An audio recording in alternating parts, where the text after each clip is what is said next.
চিকিৎসকগণই কিন্তু সত্যিকার অর্থে মানুষের বিপদের বন্ধু। এটি আমার নিজের ঘর দিয়ে আমি বুঝতে পারি।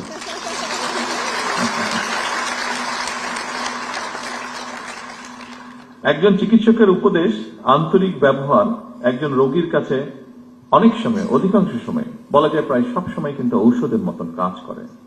ফলে একজন চিকিৎসকের জন্য পেশাগত উৎকর্ষতার পাশাপাশি একজন মানবিক মানুষ হিসাবেও গড়ে ওঠাটা অত্যন্ত প্রয়োজন, অত্যন্ত জরুরি। যে কোনো শ্রেণী পেশার মানুষের চেয়ে চিকিৎসা পেশার ভূমিকা সবচেয়ে বেশি এবং গুরুত্বপূর্ণ। এমন বাস্তবতায় আজকের উপজেলা স্বাস্থ্য এবং পরিবার কল্যাণ কর্মকর্তাদের এই সম্মেলন অবশ্যই এই জাতির জন্য বা এই দেশের জন্য অত্যন্ত তাৎপর্যপূর্ণ। দেশের স্বাস্থ্য ব্যবস্থা এবং প্রাসঙ্গিক বিষয় এতক্ষণ বিভিন্ন বক্তা অত্যন্ত গুরুত্বপূর্ণ বক্তব্য রেখেছেন। বর্তমান সরকার সুস্বাস্থ্যের বাংলাদেশ এরকম একটি দেশ ধীরে ধীরে গড়ে তুলতে চায়। জাতীয় নির্বাচনের আগে আমরা জনগণের কাছে স্বাস্থ্য নীতির রূপরেখা তুলে ধরেছিলাম।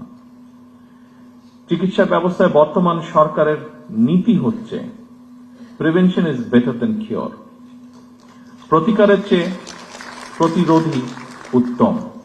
নিশ্চয়ই আপনাদের অভিজ্ঞতার আলোকেও এই কথাটি আপনারা বলবেন। আমরা যদি রোগের শুরুতেই রোগ প্রতিরোধের ব্যবস্থা নিতে পারি, তাহলে রোগের বিস্তার মোকাবেলা অনেক বেটার ভাবে সম্ভব। আমাদের এই নীতি বাস্তবায়নে উপজেলা স্বাস্থ্য ও পরিবার কল্যাণ কর্মকর্তাদের ভূমিকা, অর্থাৎ আপনাদের ভূমিকা অনস্বীকারযোগ্য।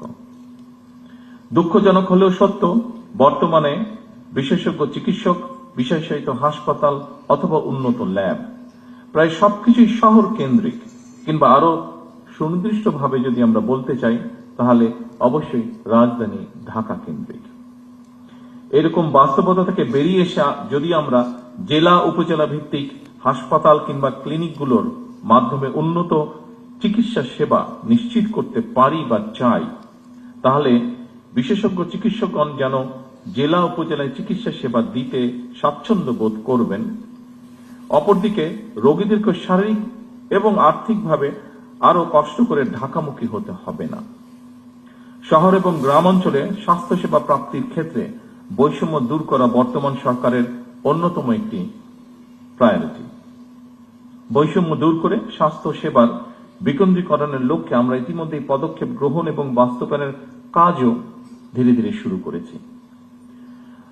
যদিও এটি আমরা সকলেই বুঝি, এই কাজটি 1 মাস কিংবা 1 বছরে বাস্তবায়ন করা সম্ভব নয়।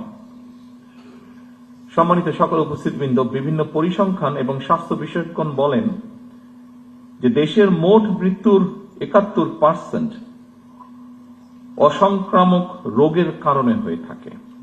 সংক্রামক রোগ প্রতিরোধে উপযুক্ত সচেতনতা সৃষ্টি করার পাশাপাশি অসংক্রামক রোগ প্রতিরোধ এবং নিয়ন্ত্রণে ইতিমধ্যে প্রণীত যৌথ ঘোষণা বাস্তবায়নের কাজ শুরু হয়েছে।